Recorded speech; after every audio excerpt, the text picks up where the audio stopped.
뭐 인생이라고 하는 거지 뭐 담배는 뭔가 확 역전되고 그런 건 아니지만 아마 개인적으로 여러분들이 기도하고 한 부분들에 대한 흐름이 분명히 바뀔 겁니다. 그 부분들에 대해서는 정말 한번 기억하고 계셨다가요. 하나님은 어떻게 이끌어 가시는지. 이런 분이 있어요. 나 햇빛이 그동안 쨍쨍했는데 먹구름이 오면 어떡하지? 그렇게 얘기하는데 그 또한 그렇잖아요.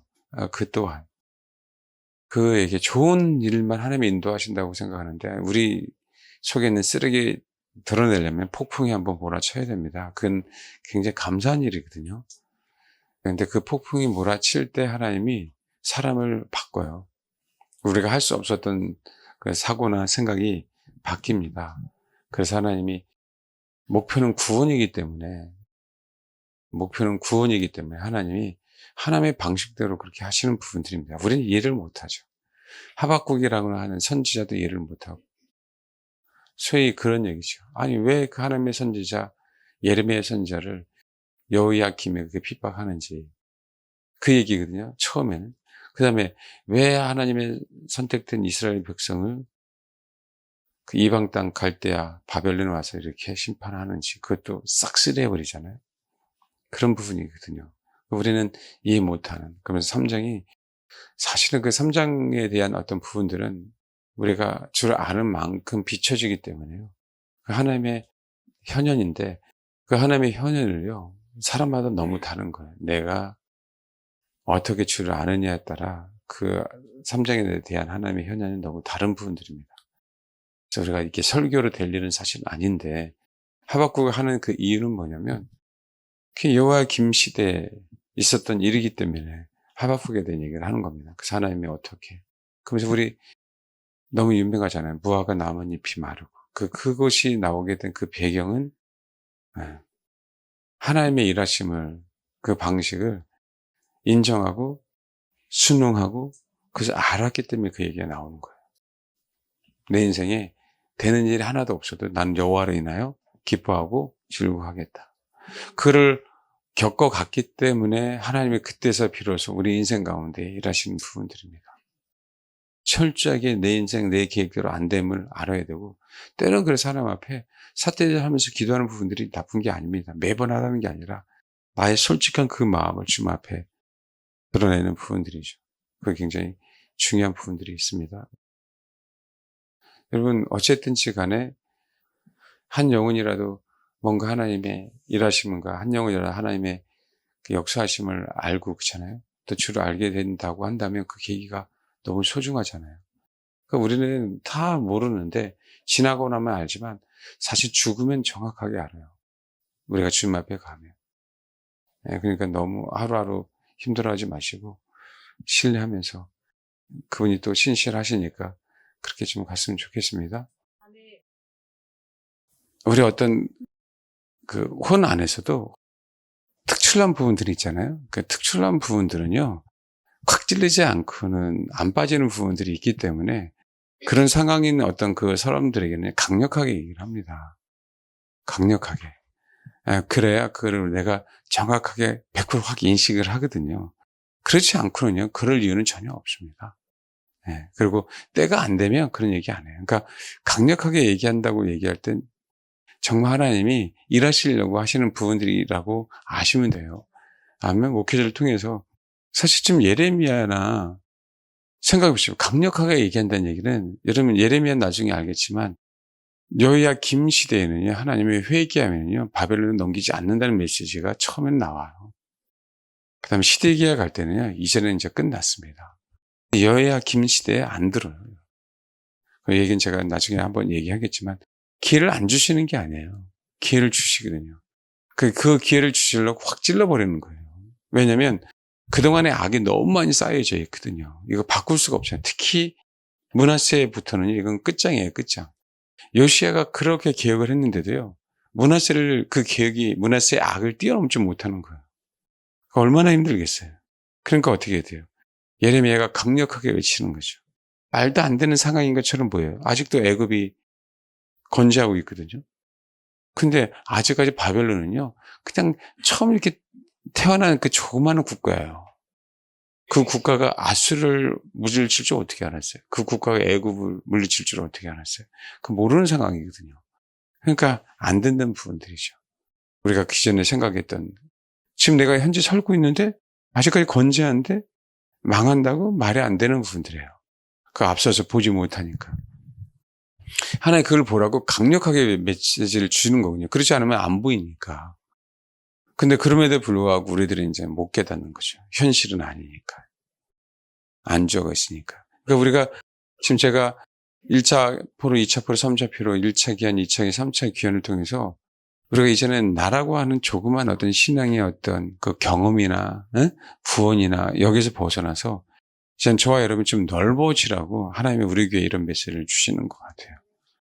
뭔지 아시겠죠? 네. 그 중에 하나가 하박국이고 그 중에 하나가 에스겔이에요. 2차 포로 때 여호야긴 고니야 시대에 잡혀갔는데 시드기야의 상황들에 대한 부분들을 에스겔은 몸소 감당하는 부분들이에요. 에스겔서의 내용은. 시드기야 때는 더 악해졌거든요. 이제는 심판은 철회될 수가 없어요. 시드기야 얼마나 악했으면 눈이 두 알 빠져서 그냥 가다가 죽습니까? 그렇잖아요? 근데 여러분, 이 시드기야 시대의 더 악한 부분들을 에스겔은요, 우리가 그동안에, 어떻게 그 날수대로 옆으로 자고, 인분을 구워 먹으라고 하니까 그게 부정하다고 하니까 주님이 다시 그렇잖아요. 다시 그걸 바꿔주고 하는 어떤 그런 상황들 봤을 때는 뭐 하는 거예요, 여러분? 더 악해진 거거든요. 근데 그 악함을 에스겔아 네가 짊어져 이거예요. 이게 굉장히 심각한 겁니다. 근데 에스겔은 선지자는 짊어져야 해요. 시대의 시대. 가장 악하기 때문에 심판할 수 없는 그 시대를 에스겔은요, 하나님의 명령에 의해서 그 이방 땅에서 유다 민족뿐만 아니라 이방 땅에 있는 이스라엘 백성들, 잡혀온 그 포로들이 다 기쁨으로 왔겠어요? 그죠. 억울함으로 오죠. 성질을 얼마나 많이 났겠습니까? 사실은 그 속이 안에, 내면에. 그런 상황 속에서 에스겔은 다 짊어져야 돼요. 그 죄를. 그러니까 소위 얘기하는 아온이라고 하는 그 본성을 에스겔은 짊어져야 되는 겁니다. 이게 에스겔에서의 핵심이에요. 주님이 우리 모든 죄를 짊어진 것처럼. 그러니까 에스겔은 총리가 된 게 아니에요. 에스겔은 말 그대로 제사장이었었어요. 그 제사장으로서 짊어지는 거예요. 다니엘은 총리잖아요. 에스겔은 제사장이에요. 30세가 되니까 비로소 30대 때 사역을 시작하잖아요. 비로소 하나님께서 30세 때 뭐 한 거예요? 때 열어주시는 거예요. 너는 이제는 예수처럼 뭐하라? 짊어지라라고. 누구처럼 짊어지라고요? 예수처럼. 그래서 예수께서 1장에 보면 30째 해 넷째 달 초닷새에 내가 그발 강가에 가 사로잡힌 중에 앉아 있을 때 하늘이 열며 하나님의 모습이 내게 보이니. 2절 여호야긴이 사로잡힌 지 5년 그달 초닷새라. 여호야긴 왕이 사로잡힌 지 5년 초닷새니까 이게 누가 통치하고 있는 거죠? 시드기야 왕이 지금 통치하고 있는 거죠. 597년 2차 포로에서 잡힌 지 5년이 지나니까 BC 592년도가 되는 부분들이에요. 갈대의 땅 그발 강가에서 여호와의 말씀이 부시 아들 제사장 나 에스겔에 특별히 임하고 여호와의 권능이 내에 있으니라. 그러면서 1장에 대한 환상에 대한 얘기를 하는데 그 환상에 대한 얘기는 결론은 28절에 있어요. 28절 읽겠습니다. 28절 시작. 예, 결국 여기 있는 모든 형상은 여호와의 영광의 형상과 모양인데 여호와의 영광의 형상과 모양이 일하시는 부분으로 나타나요. 여기 보면 예를 들면 20절 보면 영이 어떤 쪽으로 가면 생물들도 영이 가려하는 곳으로 가고 바퀴들도 그 곁에서 들리니 이는 생물의 영이 그 바퀴들 가운데 있습니다. 그렇죠? 그 바퀴들 움직임에서 하나님의 일하심에 대한 부분이죠. 그러니까 하나님은 하나님의 경륜을 이루기 위해서 일하시고 있는 그 과정 속에 여호와의 영광 에스겔을 본 거고요. 에스겔은 주님이 이스라엘 백성 심판해야 되는데 그 심판하는 그 과정 속에서 그 모든 죄악들을 담당해야 되잖아요.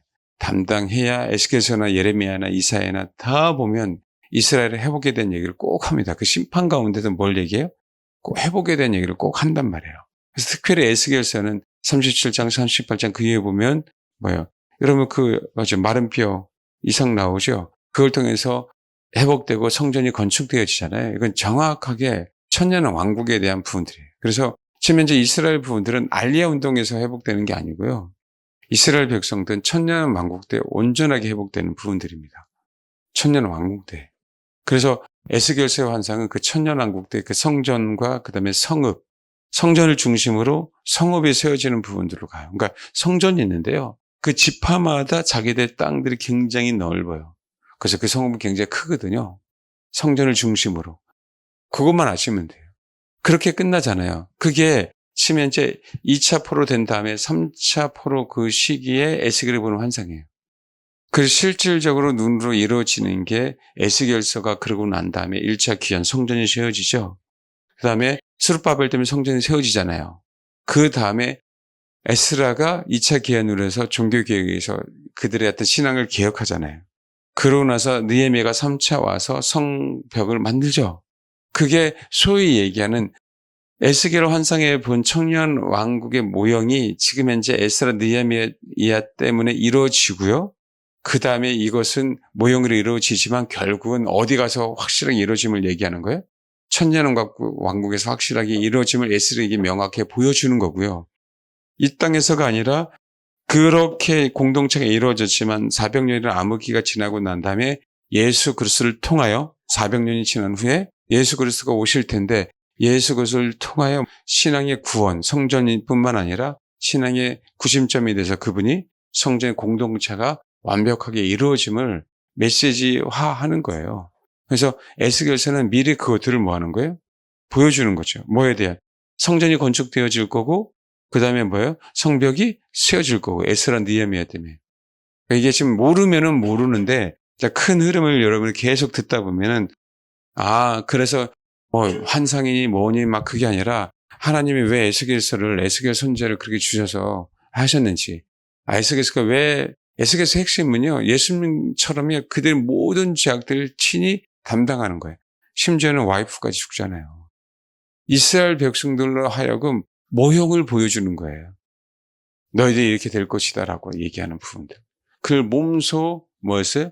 체험했습니다. 이게 예수 그리스도의 모형입니다. 그러고 난 다음에 하나님이 회복하겠다고 하는 메시지가 들려오는 거죠. 생각해 보십시오. 이방 땅에서 에스겔로 말미암아 이제는 누가 생겨나기 시작해? 에스겔서에 보면 그리고 에스겔이 지금 앞에 보면 에스겔 다시 한번 펴보세요. 에스겔 선지자가 아까 이제 590 약 2년이든 3년이든 상황에서 500 몇 년까지요? 약 71년까지 에스겔이 사역을 하거든요. 그러면 고레스가 몇 년도예요? 538년도 칙령을 내리잖아요. 그래서 성전이 세워지 안 세워져요? 성전이 세워지죠. 그 다음에 에스더가 왕비 될 때가 몇 년이라고 했어요? 왕비가 될 때가 479년인가요? 479년일 거예요. 479년도에 왕비가 돼서 그럼 한번 생각해 보세요. 에스겔의 환상이 본 부분들이 이 땅에서 모형적으로 이루어져야 되잖아요.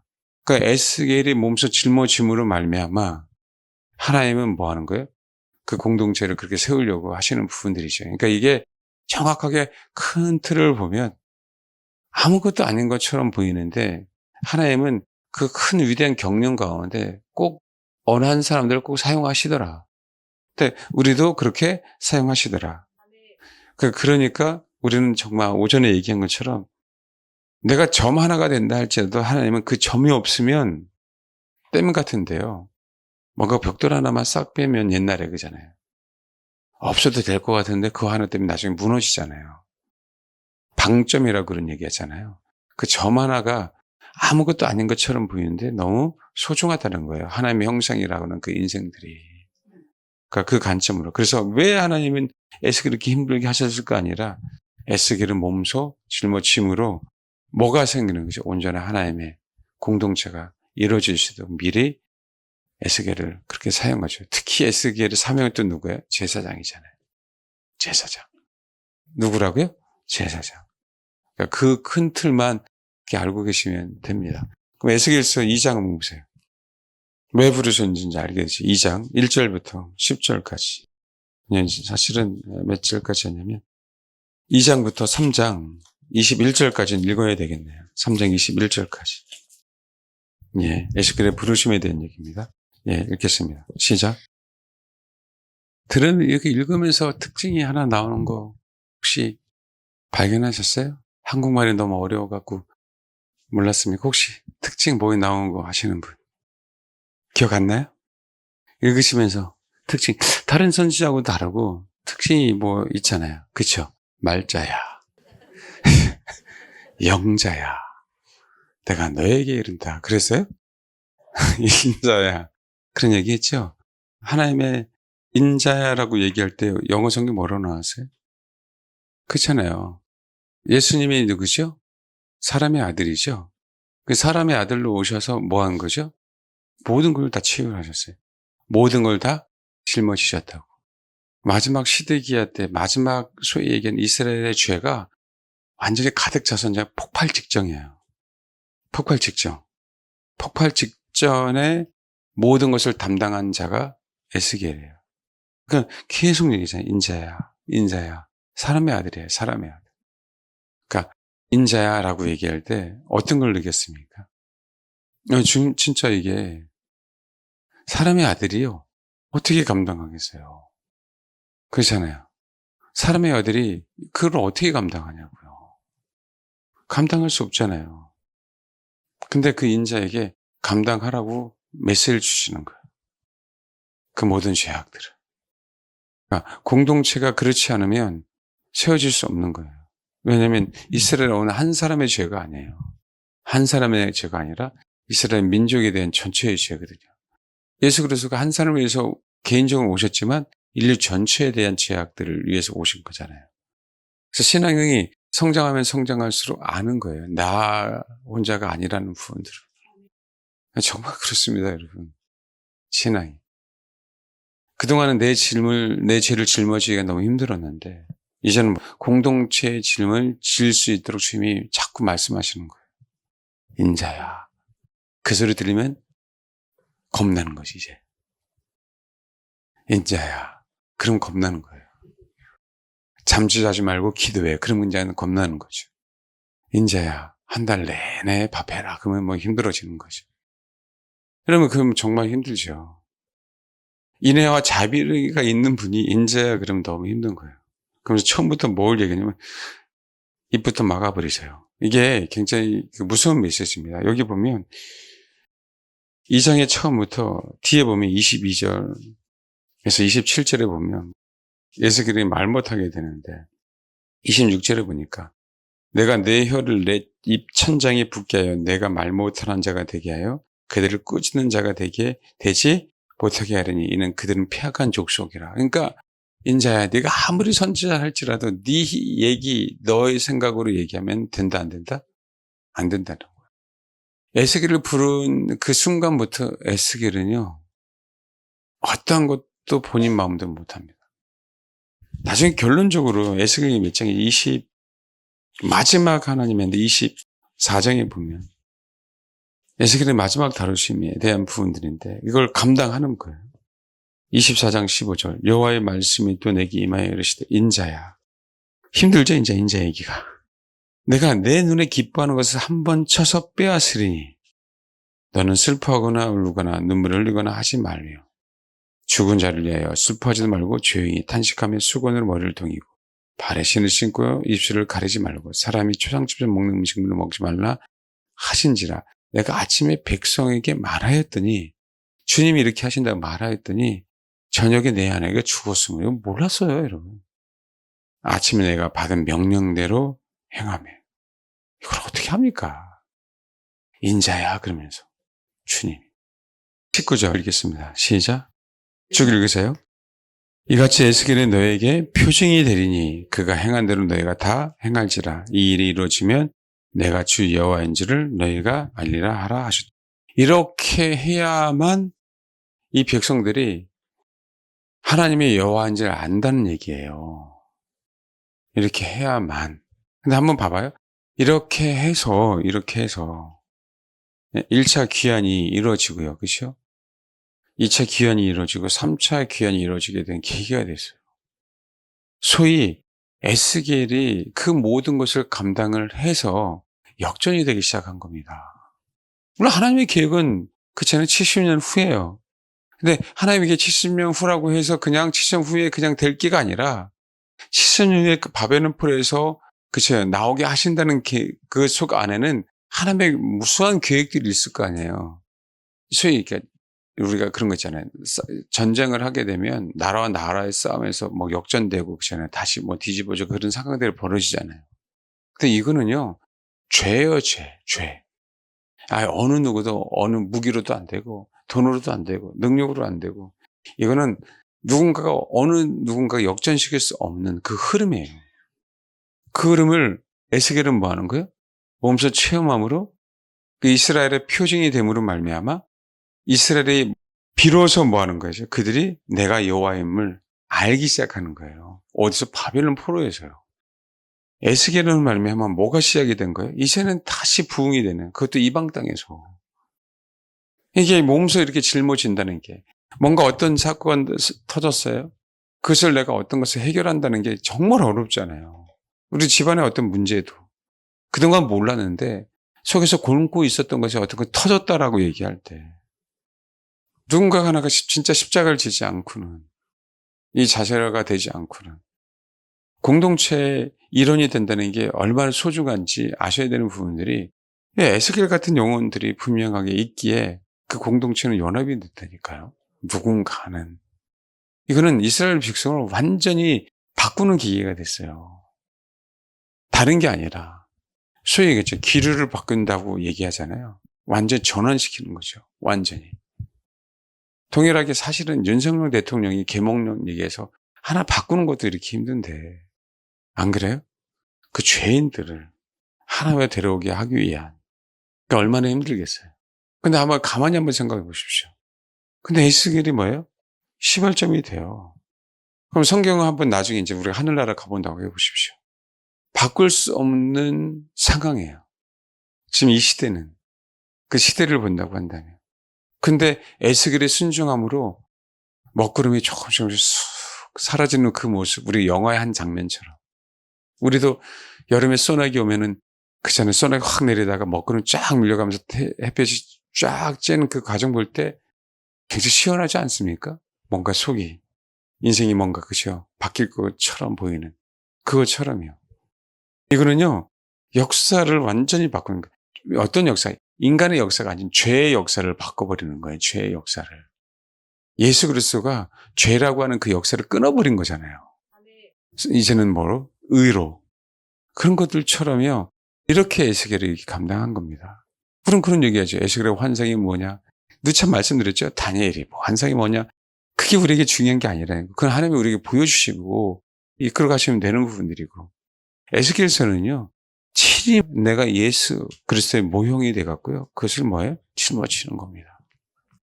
여러분, 저 한번 보세요. 남편 하나 짊어지기 힘들죠? 자식들 하나 짊어지기 힘들잖아요. 저한테 한번 물어보세요. 성도들 짊어지기 힘들죠? 그 얘기도 안 물어봐요. 예를 들면요, 진짜 힘들거든요. 근데 한번 봐봐요. 이것으로 말미암아 이 흐름이 한번 바뀌기 시작하면서요, 수많은 사람이 회복되고 수많은 사람이 하나님에게 돌아오는, 그게 우리가 에스겔에서 배워야 될 부분들이죠. 진짜 고통스럽습니다. 그러니까 우리가 하나님께서 저와 여러분을 훈련시킨다라고 얘기할 때도요, 그러니까 이 큰 틀을 보십시오, 여러분. 내가 개고생하네라고 하지 마시고, 앞으로 여러분 기도할 때마다 들릴 거예요. 인자야. 맨날 내 사랑아 그런 얘기 아니라 뭐라고요? 인자야. 앞으로 그렇게 들리기 바랍니다. 앞으로 인자야라고 얘기 안 하면 그는 분명히 지금 음성 잘못 들은 겁니다. 인자야. 그러다가 말체, 영재 그런 얘기 듣지 마시고 정말 이게요, 여러분. 위대한 사역이에요. 하나님의 큰 어떤 그 그릇 안에서. 우리가 이걸 보면 그렇구나. 나라고 하는 인생도 내 가정에서 또 우리 교회 안에서 작은 일처럼 보이지만 나 때문에 뭐한다? 바뀐다. 분위기가 아니고요. 그동안에 수백 년, 수천 년의 소위 얘기하는 가계의 저주가 흘렀다면 한다면 그 저주가요, 끊어지는 부분들이에요. 이건 우리가 축복이 눈에 보이지 않는 것처럼 보이잖아요. 눈에 안 보이잖아요. 축복이 아닌 것처럼 보이지만 성경은요, 그렇게 얘기 안 하지만 성경은 에스겔이 바꿨습니다. 에스겔이 바꿨기 때문에 에스겔의 마지막 환상 중에 마른뼈 형상 그게 중요한 게 아니라 천연왕국에 대한 그 환상을 주시는 거예요. 에스겔이 뭐예요? 바꾼 거예요, 순종함으로. 하나님 플랜에 있지만 결국 에스겔서의 그 에스겔의 뭐예요? 사명이란 얘기예요. 에스겔을 쓰게 되는 사명. 그 관점으로 에스겔을 한번 바라본다고 생각해 보면 얼마나 위대합니까? 에스겔로 말미암아 결국 하나님은 천년왕국 때 선택된 이스라엘 백성들을 분명하게 뭐하겠다? 구원시키겠다는 거예요. 그때 예수 그리스도가 그리스도면 메시아임은 유대인들은 다 알기 시작합니다. 우리 에스겔에서 보면 맨날 곡과 마곡의 전쟁 이런 얘기만 하잖아요. 우리가 왜 그 부분들에서 자꾸 벗어나야 되는지에 대한 그게 틀린 게 아니야. 그게 성경에 있으니까. 근데 우리는 거기에 관점이 아니라 저희 여러분 하나님께서 우리에게 허락하신 소위 얘기하는 가정의 문제, 해결할 수 어떤 부분들, 그 사람에 대한 부분들. 이제는 내가 나에게 허락하신 자녀든 남편이든 아내라고 한다면 뭐 하는 거예요? 그래서 이제는 짊어져라. 인자야. 근데 뭐로 하지 말고 너희 힘이 아니라 누구 힘으로? 말을 막아버렸잖아요. 이 폐악한 족속에게 에스겔 우리가 가끔 얘기하다 보면 승질나서 내 얘기가 나올 수도 있잖아. 그 얘기하지 못하도록. 그러면서 에스겔을 부르셨을 때 앞에 보면 봐봐요. 에스겔 부르셨을 때 처음 얘기가 그래요. 2장 3절. 내게 이르시되 인자야 내가 너를 이스라엘 자손 곧 패역한 백성 나를 배반한 자에게 보내노라. 그들과 그 조상들이 내게 범죄하여 봐봐요. 언제까지요? 오늘까지 이르렀나니. 그 얘기는 에스겔아 이제는 네가 순종함으로 바꿔야 되고 내가 너를 사용함으로 말미암아 바꿀 거야. 다시 출발하는 겁니다. 다시. 우리가 계속 지하로 내려가는데 이제 지하가 아니라 지하에서 다시 지상으로 올라오는 그 계기를 에스겔의 순종함으로 이제 만들겠다라고 하신 분들이에요. 봐요. 계속 이런 표현. 이 자수는 얼굴이 뻔뻔해. 마음이 굳은 자니라. 내가 너를 그들에게 보내니 너는 그들에게 이르기를 주 여호와의 말씀이 이러하다 하라. 근데 봐봐요. 5절 읽겠습니다. 시작. 오죽하면 주님이 그러겠어요. 야, 듣든지 그게 중요하지 않고 넌 외쳐 이거예요. 여러분 딱딱하게 굳어 있습니다. 처음 얘기한다고 듣겠어요? 처음 얘기한다고 그것을 스며들겠냐고. 그것을 감당하라. 어떻게 감당하냐면 봐봐요. 인자야 너는 비록 가시와 찔레와 함께 있으며 있는 거예요 지금. 정갈 가운데 거주할지라도 그들을 두려워하지 말고 그들의 말을 두려워하지 말지. 그들은 피하간 줄 또 얘기하죠. 또 그 말을 두려워하지 말며 그 얼굴을 무서워하지 말라. 이 얘기는 얼마나 많은 폭거가 있을 것임을 암시하고 있는 거잖아요. 그들은 심히 뭐라고요? 계속 이게 너무 많이 나와요 여러분. 폐역하다고 한 게. 그들은 듣든지 아니든지 너는 내 말로 거하지 않아라. 그래놓고 봐요. 너 인자야 내가 내게 이른 말을 듣고 그 폐역한 족속같이 폐역하지 말고 내 입을 벌려 내가 내게 주는 것을 먹으라. 내가 보니 보라 한 손에 나를 향하여 펴지고 보라 그 안에 두루마리 책이 있더라. 그가 그것을 내 앞에 펼치니 그 안팎에 글이 있는데 그 위에 애가와 애곡과 재앙의 말이 기록되었다. 그러니까 어떻게 돼요? 이 애곡과 애가의 재앙의 말을 에스겔이 먹어버린 거예요. 에스겔이. 그 몸소 애곡과 애가와 애곡과 재앙을 몸소 먹어버려갖고 몸소 에스겔은 실천하는 거잖아요.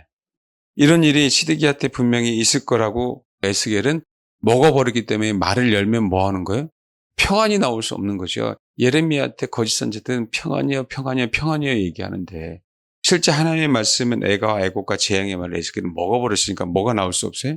평안의 얘기. 본인이 입맛에 맞는 왜 두렵잖아요 지금. 이들은 피역하잖아요. 선지자 사람이잖아요 여러분. 사람. 그러니까 그들에 맞는 얘기를 결코 할 수 없고 어떤 얘기만 나오는 거예요? 주님이 내에게 그 말씀을 주셨잖아요. 내가 먹어버렸잖아요. 먹어버리니까 뭐만 나와요? 애가 애곡과 재앙의 말을 낳아서 여호와 하나님임을 깨닫게 하려고 하시는 부분들이죠. 그게 마지막 때 이들에게 주신 기회라는 거죠. 그러니까 예수님 당시에도 유대인들에게 마지막 기회를 주신 거예요.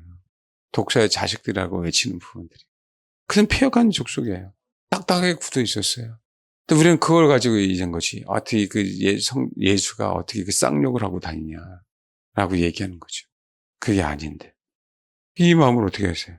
애가 애국과 재앙 얘기하고 싶겠습니까? 어떻게 해요? 입으로 못하게 아까 이 얘기가 나온 거야. 23장 20절. 내가 내 혀를 내 입천장에 붙게 하여 내가 말 못한 자가 되게 그들을 꾸준 자가 되지 못하게 하리니 그는 폐역한 족속이야. 그러나 내가 너와 말할 때 내 입을 열리니 너는 그들에게 이르기를 주 여호와의 말씀 이러하시다 하라. 들을 자는 들을 것이요 듣기 싫은 자는 듣지 아니하니 그들은 반역한 족속이야. 네가 애가와 애곡과 재앙의 말을 할 때 들을 자는 들을 거고 그렇지 않을 자는 안 들을 거야. 반역한 족속이니까. 근데 뭐 해야 돼요? 뭐 해야 돼요? 네 임의대로 할 수 없고 27절 내가 너와 말할 때 내 입을 벌리리니 그래요. 내가 너와 말할 때 너는 그들에게 이르기를 주 여호와의 말씀이 이러하시다. 조건이 있는 거예요. 내가 너와 말할 때에만 너는 얘기해라.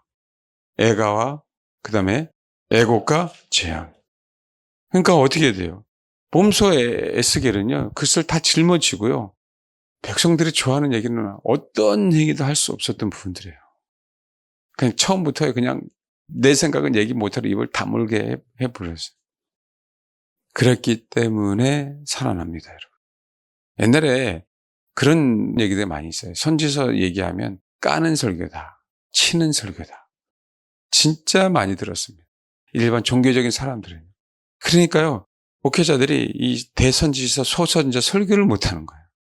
특히 이사야, 예레미야, 에스겔 이 얘기를 하겠어요, 여러분? 뭐 한다고? 선자는 깐다라고만 얘기하는 거지, 깐다라고만 얘기하는. 근데 그렇게 생각하는 사람들은 생각하지만 들을 게 있는 자, 듣는 자는 들어야 안 들어요? 그 듣는 자들 때문에 개혁이 일어나는 겁니다. 프로 잡혀가서. 성경 분명히 얘기했잖아요. 들을 자는 들을 것이요. 듣기 싫은 자는 듣지 아니하리. 여기서 분명히 나온다는 거죠. 나눈다. 그러니까 이 시대에 마찬가지예요. 여전히 계명령을 내렸는데도 불구하고 눈으로 봤는데도 부정성을 봤는데도 아니라고 하잖아요. 뭐 어떻게 합니까? 뭐 어떻게 해요? 여러분 지금 현재 이것 때문에 계속 부부간에 싸우기도 하고 말다툼 하고 그러잖아요. 아 그래 안 그래요? 그러잖아요 여러분. 그렇죠? 우리 권사님이 하나님 앞에 감사한 게 여러 개 있지만 그중에 제일 감사한 게 우리 남편이 우파예요. 좌파였으면 더 힘들었을 텐데. 하나님이 이렇게 살려준다니까요. 내 남편 좌파다 한번 손 들어봐봐. 야, 진짜. 자, 진짜 한번 손 들어봐. 내 높이 한번, 와. 자, 이제 기억해 두시고 기도 좀 해주세요. 진짜, 우리 기도해 주세요. 진짜로. 진짜 여러분 힘듭니다. 이것까지도 안 맞으니까. 우리 생각나시는 분 들었죠? 정말 기도해 주십시오. 그러니까 이게 우리 사고로 우리가 말한다고 우리가 잔소리로 한다고 해서 논쟁한다고 해서 안 바뀌어요. 영의 문제입니다. 이념은 내가 처음에는 혼으로 배우는데요. 나중에는 신앙이 돼요. 신앙은 영의 문제입니다, 여러분. 영의 문제예요. 그래서 안 되지만, 그거 어떻게 합니까? 예. 내가 내 안에 진리가 있을 때 하나님의 긍휼이 임하거든요. 여러분, 우리가 죄인 되었을 때 긍휼이 임하는 그 긍휼하고 내가 진리가 있을 때 긍휼이 임하는 긍휼하고는 달라요. 죄인 되었을 때 긍휼은요, 안 됐다 이거고요. 우리가 진리가 있을 때 하나님의 긍휼은요, 내 안에 있는 진리 때문에 하나님이 내가 할 수 없는 영역들을 하시는 거예요. 그게 긍휼입니다. 그러니까 에스겔이 그 내용이에요. 에스겔 안에 뭐가 있으니까요? 진리가 있으니까 하나님이 에스겔을 통하여 일하시는 부분들하고 긍휼을 에스겔을 통해서 긍휼이 품어져 나가는 부분들이라고요.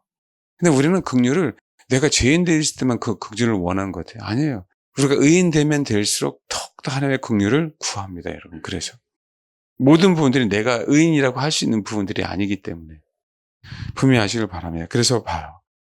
토판을 가져다가 4장에 놓고 한 성읍 곧 예루살렘을 그 위에 그리고 그릴 때부터 이제는 짜증나는 거야, 주변에 있는 사람들이. 그 성을 에워싸되 그것을 향하여 사다리를 세우고 그것을 향하여 흙으로 언덕을 쌓고 그것을 향하여 진을 치고 그것을 향하여 공성대를 둘러세우고 또 철판을 가져다가 너와 성읍 사이에 두어 철벽을 삼고 성을 포위하는 것처럼 에워싸라. 이것이 이스라엘 족속의 징조가 되리라. 이제는 뭐예요? 이제는 바벨론에 의해서 완전히 포위당해서 아직까지 이게 멸망의 시간이 아니잖아요. 그렇죠? 포위당하겠다라고 메시지거든요. 그러니까 에스겔 보면 순서대로요. 이걸 깨닫고 회개하라고 해요. 완전히 멸망당하기 전까지. 아직은 뭐하니까 시드기야 시대에 아직까지 바벨론에게 완전히 포로당하지 않은 거예요, 여러분. 소위 얘기하는 586년이 아직 안 된 거예요. 지금은 왜요? 2차 포로 597년에 포로 잡혀갔어요? 5년 후에 592년도예요. 아직 586년이 되지 않았던 시기라고요. 그 과정이니까 이 과정을 계속 얘기하고 있는 거라고. 그러니까 어떻게 해? 이 제약을 담당해라. 어느 누구도 담당하지 않았는데 네가 담당해라 라고 해서 우리가 얘기했던 그 유명한 인분 얘기가 나오면서 그러면서 인분으로 안 되니까 뭐 하는 거예요? 네. 소똥으로 새똥으로 얘기하죠. 4장에 4절부터 다시 한번 읽읍시다. 4절부터 우리 17절까지 시작. 어느 주석서를 보면 여기 4장 4절 너는 왼쪽에 누워 이스라엘 족속의 제약을 짊어지는 거죠. 핵심입니다. 짊어지는 게 핵심이에요. 그 인자가 예수 그리스도 사람의 아들 인자로 오셔갖고 우리 죄를 인류의 죄를 짊어지는 게 핵심이에요. 그러면서 봐요. 제약을 짊어지되 여기 제약이 아론이에요. 아온.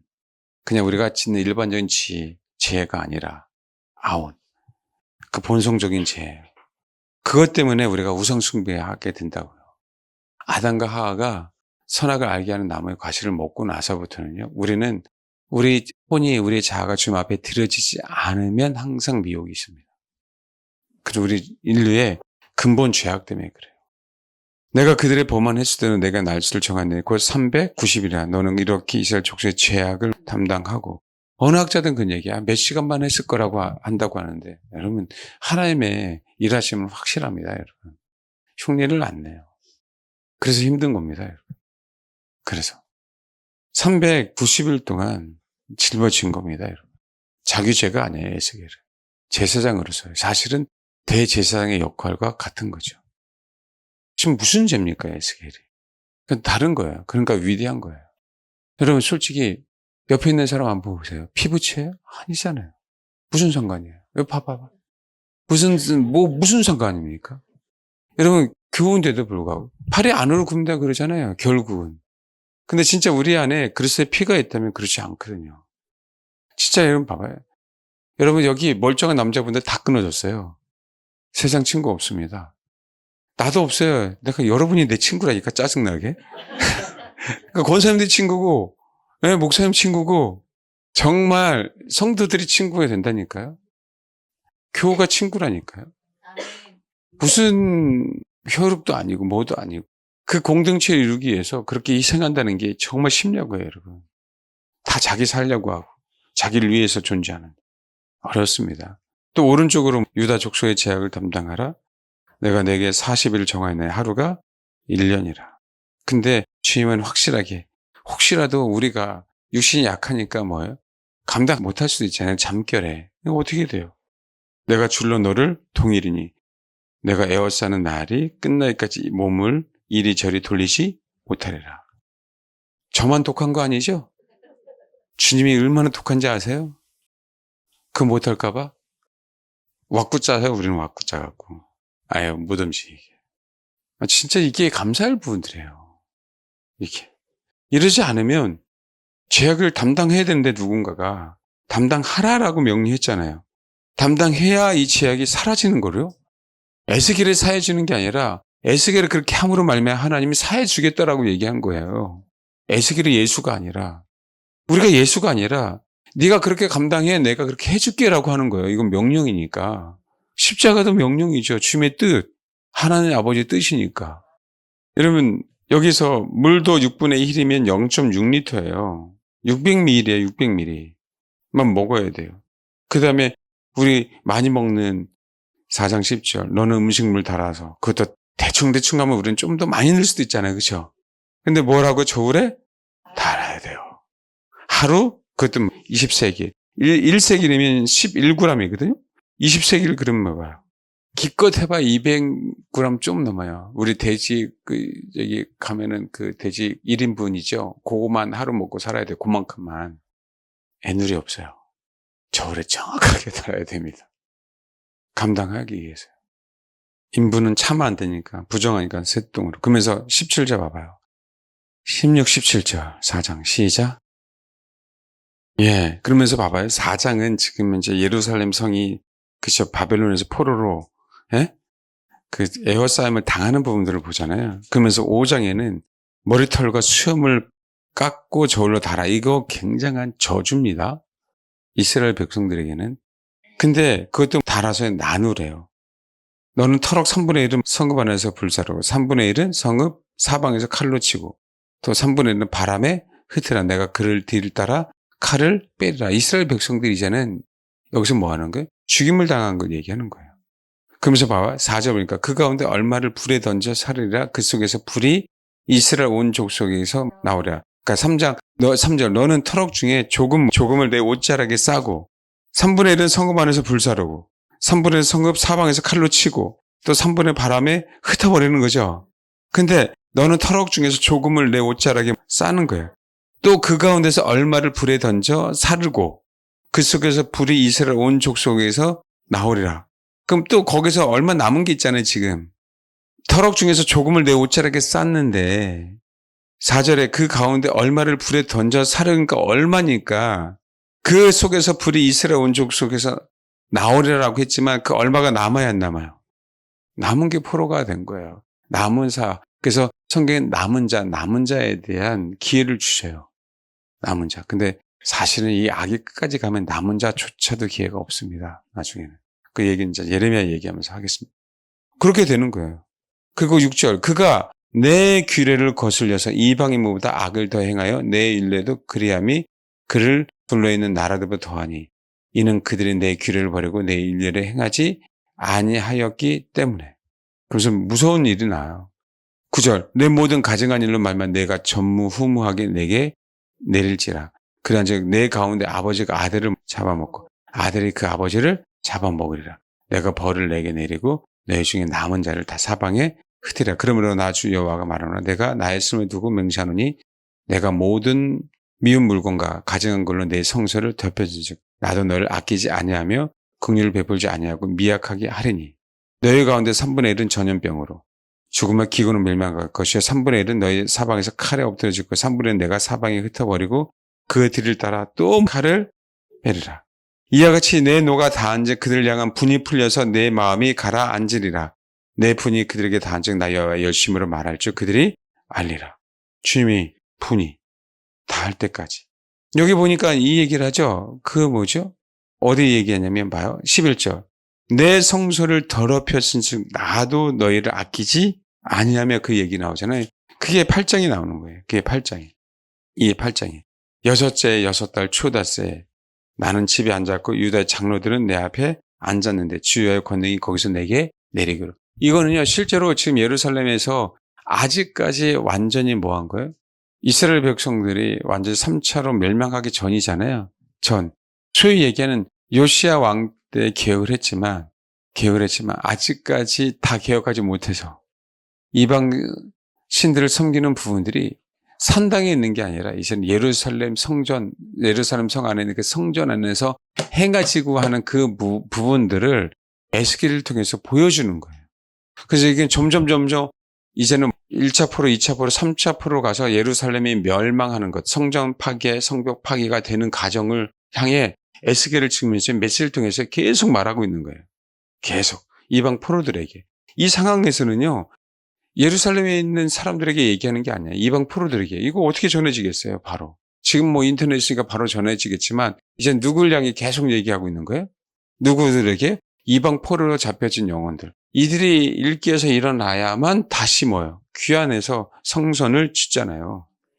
그러니까 우리가 마지막 시대는 마찬가지로 우리가 백투더 예루살렘 그 얘기할 때요. 그들이 변하는 게 아니라 이방인인 우리가 변해서 그들 향해 복음을 전하는 거잖아요. 지금 그 시대하고 똑같지 않습니까? 열방을 향해 간다고 하는 그 개념이. 결국 이스라엘이 아무리 외쳐도 그들이 지금 이제 이 복음을 들어요, 안 들어요? 안 들어요, 여러분. 예수가 그들에게는 메시아가 아니거든요. 예수가. 그러니까 우리가 지금 뭐 하는 거예요? 이 메시지를 들으면서 에스겔을 통해서 우리가 깨닫는 건 이방 땅에서 우리가 뭐 하는 거예요? 그러니까 그들의 죄를 진짜 선민이잖아요. 선민. 그들 얼마나 많은 고생을 했어요. 그들의 죄를 우리가 짊어지고 예수가 짊어졌듯이 여기서 우리가 하나님의 말씀, 에스겔의 말씀을 우리가 이건 우리들의 메시지입니다. 듣고 뭐 하는 것이요? 그들에게 복음을 전할 수 있도록. 결국은 이방 포로 잡혀 있는 백성들이 그 얘기를 듣고 에스겔을 뭐로 끝난다 그랬어요? 마지막 때, 그죠? 에스겔 성전으로 끝나잖아요. 그들을 결국 뭐 하려고요? 천년왕국에서 내가 선택된 백성이 그러니까 예수 그리스도가 하나님의 힘을 뭐 하는 거예요? 알게 하시는 거예요. 근데 알게 하시는데 동일하게 예수 그리스도가 왕이지만 또 우리들도 뭐예요? 천년왕국이죠. 그러니까 소위 얘기하는 마지막 때 첫째 부활에 참여하는 자, 그렇죠? 1000년 동안 왕노릇한다 그랬었잖아요. 그 자들이 누구예요? 저와 우리 여러분들이 왕노릇할 수 있는 왕이면서 그들은 백성에 대해서 뭐 하는 거죠? 예수 그리스도가 진짜 왕임을 뭐 하는 거예요? 아는 부분들이죠. 우리는 예수가 왕임을 천년왕국에서 선전하는 부분들이죠. 그러니까 지금의 에스겔서 이점 마찬가지. 우리가 시대를 바라본다면 우리는 이방 땅에서 에스겔의 말씀을 듣고 중보 회개하면서 뭐 하는 거예요? 준비하는 부분들. 근데 실제로 지금 예루살렘에 시간이 가면 갈수록 바벨론의 538년이 다가가면 다가갈수록 뭐 하는 거예요? 예루살렘에 정해져 있는 거예요. 그 멸망. 그 비참한 부분들이죠. 저쪽은 멸망하는데 여기서는 하나님 뭐예요? 준비시키는 거예요. 그 멸망을 보고 이방 땅에서는 뭐 하는 거예요? 준비시켜 주는 거예요. 이 시대에 왜 악인이 있고 선인이 있고 왜 잘 나가는 사람이 있고 못 나가는 사람이 있고 똑같이 예수 그리스도를 믿는 것처럼 보이는데 처럼 보이는 것뿐이죠. 우리 인생은 멀티가 안 되니까 하나 외에는 안 되니까 8장만 보고 우리가 한번 기도할까요? 8장을 한번 읽겠습니다. 시작. 여전히 이제는 바벨론 포로로 잡혀가기 싫은 거 예레미야는 그렇게 외쳐댔어도 너는 지져라 나는 안 되겠다. 난 여전히 애굽이고 내가 섬기던 그 신들을 섬기겠다. 지금 예루살렘은 계속 그러고 있는 거예요. 시드기야 왕은 그렇게 기회를 줬는데도 불구하고 예레미야를 오히려 확대하고 그렇죠? 포커하고 그 상황이 벌어지는 그 상황 속에서 이제는 이게 마지막인 거예요. 이들이 계속적으로 이걸 행하잖아요. 그러고 나서 에스겔을 보여준 건 여호와의 영광이 성전에서 떠나고 여호와의 영광이 예루살렘이라고 하는 그 성읍에서도 떠나는 그래서 예루살렘이 이제 멸망하는 그 과정 속으로 쑥 들어가기 시작해요. 실질적으로. 그거를 에스겔은요, 이방 땅에서 먼저 알았어요. 하나님 말씀하셨으니까. 똑같아요. 우리들은 마찬가지로. 그런데도 불구하고 하나님은 이방 땅에, 그쵸? 이방 땅에. 아직까지 포기하지 않은, 그쵸? 남은 자들. 물론 예루살렘에 남은 자도 있겠지만 그 포로들 가운데 신앙 교육이 오히려 일어나서 하나님 다시 또 예루살렘에 가서 뭐예요? 성전을 짓고, 그쵸? 그 다음에 회복이 되고, 다시 성벽을 세워지고. 그래서 느헤미야로 이렇게 끝납니다. 끝나고 난 다음에 에스겔은 먼 훗날에 다시 이들이 성전뿐만 아니라 성전뿐만 아니라 성읍이 이렇게 회복되는 그 일들을 이제 하시는 부분들이죠. 자, 우리는 여기서 생각해야 될 거예요. 에스겔처럼 하나님께서 저와 여러분에게 가정이든 어떤 문제든 사업이든 대인관계든 뭔가를 나에게 주셨다고 하면 그것을 인자야 라고 얘기할 때 아멘하고 감당해라. 또 한 가지 부분들은 분명하게 아무리 선택된 백성이라 할지라도 순종하지 않으면 패역한 족속이 되어버리면 그분은 떠나는데 떠날 때마다 주님 우리에게 기회를 사실은 주세요. 근데 마지막에 떠나면 기회 없을 때가 분명하게 있다. 그 부분들은 우리가 정말 명심해야 될 부분들이에요. 지금 여기도요. 봐봐요. 처음에는 뭐라고 얘기하냐면 3절 그가 송 같은 것을 펴서 내 머리털로 한숨을 잡으면 주영이 나를 들어 천지 사이로 올리시고 하나님의 한산 가운데서 나를 이끌어 예루살렘에 가서 안 들러 들어가는 북향한 문에 이르셨어요. 우상의 자리가 있어요. 이스라엘 하나님의 영광이 거기 있는데 내가 들에서 본 모습과 같더라. 질투의 우상이 처음에는 이스라엘 하나님의 영광이 거기 있는데 내가 들에서 본 모습과 같더라.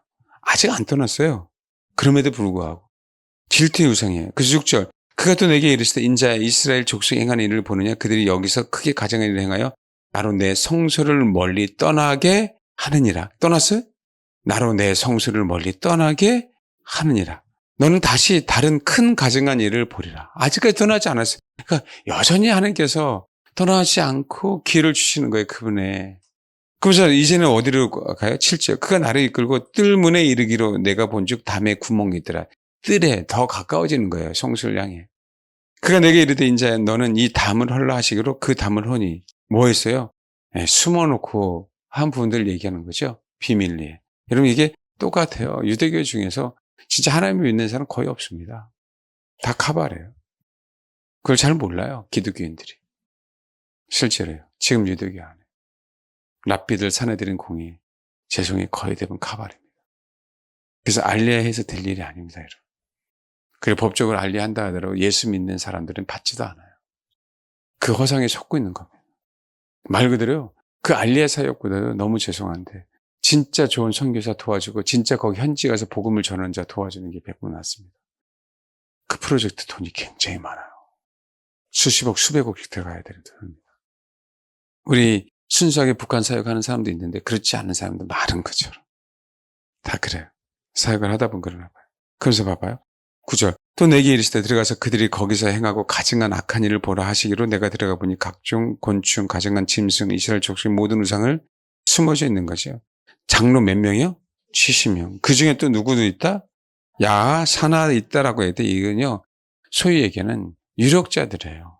11장 1절 봐봐요. 11장 1절 보면 여기는 야시아가 나와요.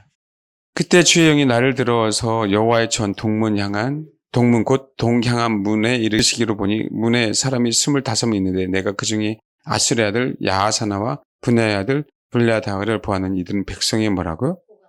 이들은 악한 꾀를 꾸미는 자예요. 고관들도 같이 있었겠습니다. 그러니까 정치하고 섞여 있다는 얘기예요. 봐요. 또 내게 있는 자야 이스라엘 족속의 장들이 각각 우상에 방한 어두운 가운데서 행해요. 그러니까 담을 헐으라고. 근데 앞으로도 그러면서 봐요. 여호와께서 우리를 보지 아니하시며 여호와께서 이 땅을 버리셨다 하느냐. 그들이 고백하는 거죠. 그러니까 그러면 불구하고 우리는 더욱더 주를 추구해야 되는데 주를 추구하지 않고 회개하지 않고 이방신을 섬기겠다. 이 얘기에 배째의 얘기죠. 네가 날 버렸잖아. 그러니까 나는 오히려 욕으로 더욱더 더 타락할 거야. 더 못된 거죠. 그래서 봐봐요. 또 나를 데리고 여호와의 전으로 가는 이제는 어디로 가요? 이 북문인데 이 아세라상이 있는 곳이에요. 이러기를 보니 거기 여인들이 앉아 단무스를 내 여인들까지 그렇죠. 근데 이것보다 더 큰 가증한 일을 벌이라 하면서 점점 안으로 들어가요. 16절 그가 또 나를 데리고 여호와의 성전 안뜰에 들어가요. 이제는 뭐냐면 성전 문 곧 현관과 제단 사이 이제는 제사 드리는 데까지 와서 그러고 있는 거예요. 근데 봐, 약 25명이 여호와의 성전을 뭐예요? 등져요. 무서운 거죠? 낫을 동쪽으로 향해요. 동쪽 태양에게 경배해요. 인자야 내가 보았느냐? 유다 족속 여기서 행한 가증한 일을 적다 하겠느냐?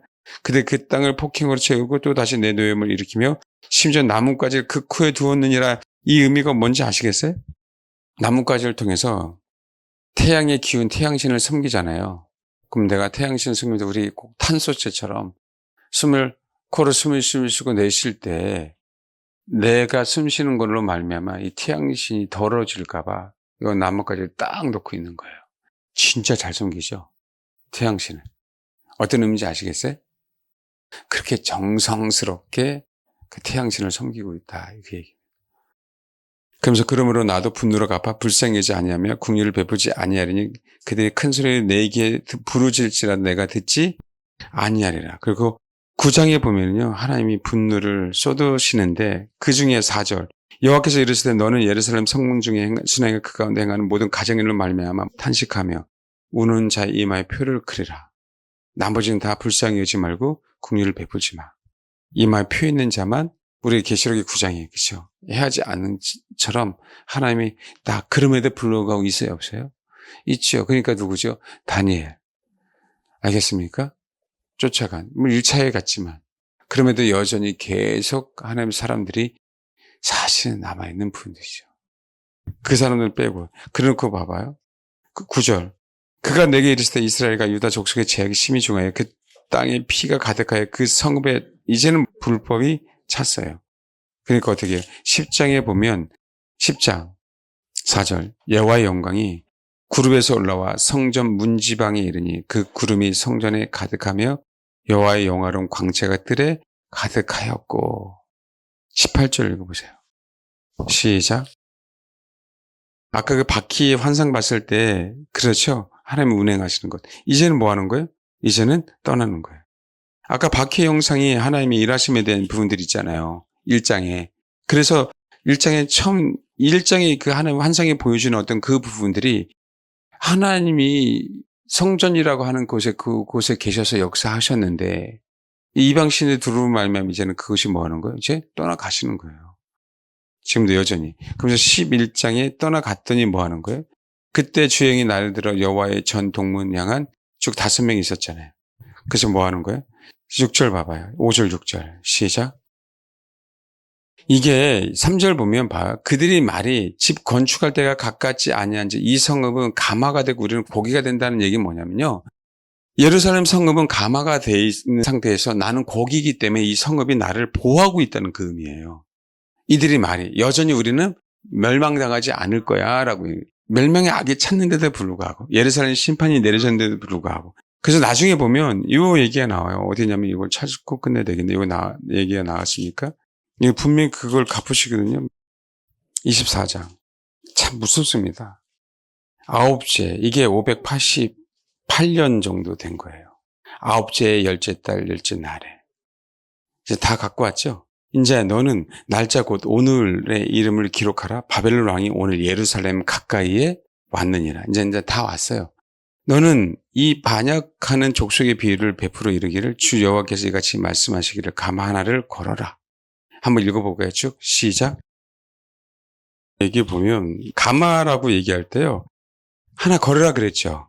근데 사적으로 쫓아보니까 잘 삶때 가마 속의 뼈가 무르도록 삶을지어다.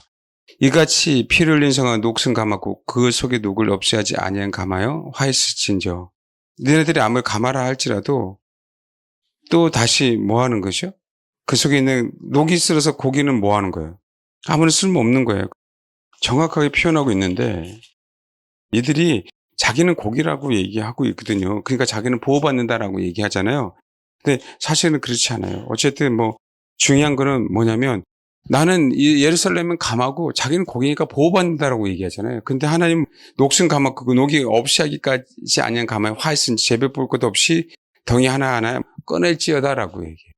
하나하나. 자기는 보호받는다고 하는데 뭐예요 지금. 그 속에 있는 고기들은 뭐 한다고 하나씩 끄집어낸대요. 그래서 7절 그 피가 그 가운데 있으며 피를 땅에 쏟아 티끌이 덮이지 않게 하고 맨 바위에 두어두다. 여기입니다. 내가 그 피를 맨 바위에 두고 덮지 아니함은 분노를 나타내어 부응하려 함이라. 하나하나 끝내갖고요. 보응하겠다는 얘기예요. 그러면서 그러므로 주 여호와께서 이같이 말씀하시는 화했을자 피 흘린 성읍이요 내가 또 나무 무더기를 크게 하리라. 나무를 많이 쌓고 불을 피워 그 고기를 삶아 녹이고 국물을 줄이고 그 뼈를 태우고 가마가 빈 후에는 숯불에 놓아 뜨겁게 하며 그 가마 속에 놋을 달궈서 그 속에 더러운 것이 녹게 하며 녹이 소멸되리라. 이 성읍이 수고함으로 스스로 피곤하나 많은 녹이 그 속에서 벗어지지 아니하며 불에서도 없어지지 아니하도다. 그럼에도 불구하고 없어지지 않는 거예요. 이 죄가. 근데 그 속에 있는 고기는 다 그 고기를 삶아 녹이고 국물을 졸이고 그 뼈를 태우고 니네들이 거기서 배워 안전하다라고 하는 그곳에서 그냥 삶아 녹이고 국물을 졸이고 그 뼈를 태우고 미치는 거죠. 나는 보호받는다라고 생각하는데 내가 보호받는다고 그곳에서 완전히 뭐 하는 거예요? 멸망당하는 거예요. 멸망당하는 거예요. 근데 그 속에 녹이 쓰는 그 가마는 그 속에서 그럼에도 불구하고 뭐예요? 그 죄는 벗어지지 않아요. 내가 너를 깨끗하게 하나 내가 깨끗하여지지 아니하니 내가 내게 향한 분노를 풀기 전에 내 두려움이 다시 깨끗하여지지 아니하라. 무섭죠, 뒤끝 주님. 진짜 무섭습니다. 그러면서 우리 소위 얘기하는 이제는 이스라엘의 영광이 심판을 받아요. 언제요? 여기 봐봐요. 그러면서 그 얘기예요. 7절에 11장 7절. 그러면 주 여호와께서 이같이 말씀하셨는데 이 성읍 중에서 너희가 죽인 시체는 고기요 그 성읍은 가마인데 너희는 그 가운데서 끌려 나오리라. 우리는 보호받는다고 생각했잖아요. 이 성은 가마가 되고 우리는 고기가 된다 했잖아요. 근데 너희는 끌려 나온다. 끌려 나오면 좋게요. 아예 거기서 그냥 쬐려 죽어버리는데. 완전히. 하나님 이렇게 심판하셔요. 그런데도 11장 14절 또 회복해 주신대요. 참. 그러면서 유명한 말씀이 에스겔서에서 11장 19절 시작. 그러나 미운 것과 가진 것을 마음으로 따르는 자는 내가 그 행위도 그 머리에 갚으리라 나 여호와의 말이며. 그러면서 또 회복을 얘기하면서 하나님의 영광은 떠납니다. 회복에 대한 얘기를 하는데 하나님의 영광은 떠나요. 22절부터 25절이. 여호와의 영광이 성읍 가운데서부터 올라가 성읍 동쪽 산에 이제는 머무래요. 성읍을 떠난 거죠. 성읍 동쪽 산이니까 뭐예요? 감람산이잖아요. 아까는 어디 있었어요? 아까는 영광이 떠나서 어디 있었죠? 여기죠. 18절에 여호와 영광이 성전 문지방을 떠나 그룹들 위에 머물러 있다가 이제는 완전히 영광이 떠납니다. 그러고 나서 12장이 뭐가 되는 거예요? 포로가 되는 거예요. 이스라엘 백성이. 그래서 포로의 행장으로 낮에 꾸미고 이게 인자야. 아, 인자야. 그럼 이제는 무섭네요. 12장 3절 인자야. 너는 포로의 행장을 꾸미고 낮에는 그들의 목전에서 끌려가라. 내가 내 처소를 다른 곳에 옮기는 것을 그들이 보면 비록 반역한 족속이라도 혹 생각이 한 명이라도 구원하려고 이렇게 간다고. 너는 낮에 그들의 목전에 내 포로의 행장을 밖에 내놓기를 끌려가는 포로의 행장같이 하고 저물 때는 너는 그들의 목전에서 밖으로 나가기를 포로되어 가는 자 같이 하라. 너는 그들의 목전에 성벽을 뚫고 그리로 따라 옮기되 뭐까지 뚫어요? 성벽까지. 징조를 보여주려고. 캄캄할 때 그들은 목전에서 어깨에 메고 나가며 얼굴을 가리고 땅을 보지 말지어다. 이는 내가 너를 세워 이스라엘 족속의 징조가 되게 하려 함이라. 이제 여호와 영광이 떠나니까 우리는 포로 잡힙니다. 똑같아요, 여러분. 우리도 그분의 임재하심이 우리가 예수를 부인하고 순종하지 않으면 뭐 하는 거예요? 떠난 거와 똑같잖아요. 그때 뭐가요? 귀신이 오는 거예요. 귀신이. 그건 뭐 누구나 뭐 마찬가지 부분 아닙니까? 거창하게 아직 다 못 끝내서 조금 더 가야 될 부분들이 있지만 우리는 뭐 하는 거예요? 아까 얘기해. 다시 주님은 한 마음을 줘요. 그 속에서 해용을 줘요. 그 몸에서 돌 같은 마음을 제거하고 살처럼 부드러운 마음을 주시기 위해서 하나님은 마지막 때 저와 여러분을 사용하시는 부분들. 에스겔을 사용하셨고 포로로 잡혀간 사람들 중에 그 사람들을 사용하사 우리는 이제 알죠.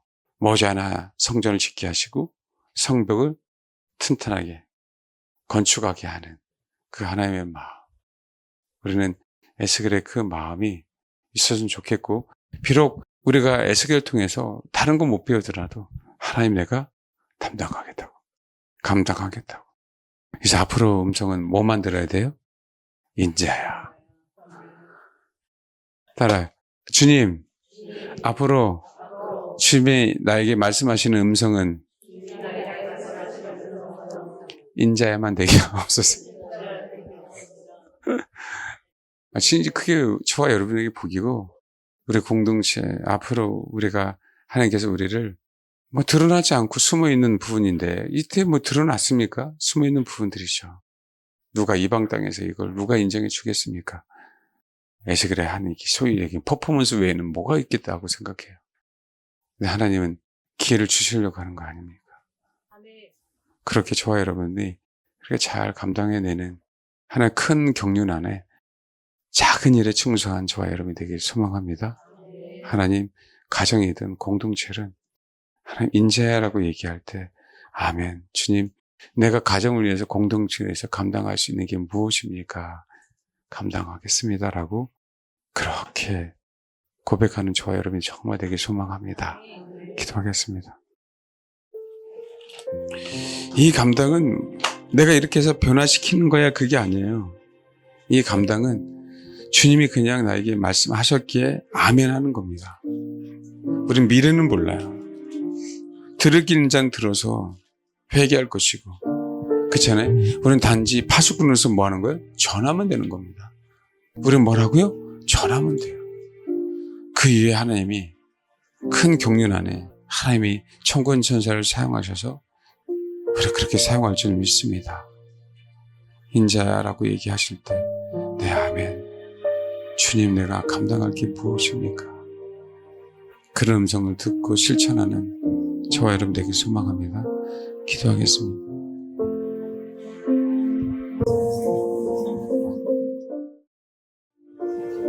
기도하겠습니다. 하나님, 우리 그 완악한 마음을 단단히 굳은 마음을 하나님 제거해 주시길 바랍니다.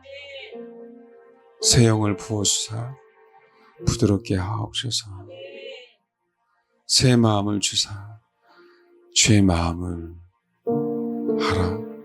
그 마음을 헤아려서 주님이 우리를 위해 죽으신 것처럼 우리도 주님의 사랑하는 그 영혼들을 위해서 그렇게 희생할 줄 아는 자로 하나님 삼아주시기를 원합니다. 혹 주님, 앞으로 주님 앞에 우리가 기도할 때 주님이 에스겔에게 말씀하신 것처럼 인자라고 말씀하실 때 정말 아멘하게 하옵소서. 주님, 나를 에스겔처럼 그것을 감당하게 하시려고 인자라고 불러주신 하나님, 내가 여기 있습니다. 작은 일에 충성할 수 있도록 하나님 순복하게 싸우니 하나님의 큰 경륜을 이루기 위해서 나를 사용하여 주옵소서라고 기도하게 하옵소서. 이스라엘 죄의 문제가 그들만이 피역한 것이 아니라 우리도 동일하게 그 죄악들을 갖고 있음을 고백합니다. 판단과 정죄가 아니라 그냥 주님 말씀하시니 주님이 십자가를 지신 것처럼 우리도 그냥 감당해야 되는 하나의 큰 경륜을 우리가 알 수 없지만 일상생활에서 그것을 감당해낼 때 위대한 하나님의 사람들이 곳곳에서 하나님의 일에 순종하며 감당해낸 것처럼 예레미야가 포로로 잡혀간 다니엘이 또 포로가 잡혀간 에스겔이 동시를 살면서 하나님의 큰 경륜을 이뤄낸 것처럼 아버지, 우리도 한 걸음 한 걸음 주의 인도함을 받아 순종히 갈 때 우리도 하나님의 큰 경륜을 이뤄내는 주님의 그런 동역자들이 될 수 있도록 아버지, 우리를 그렇게 사용하여 주옵소서.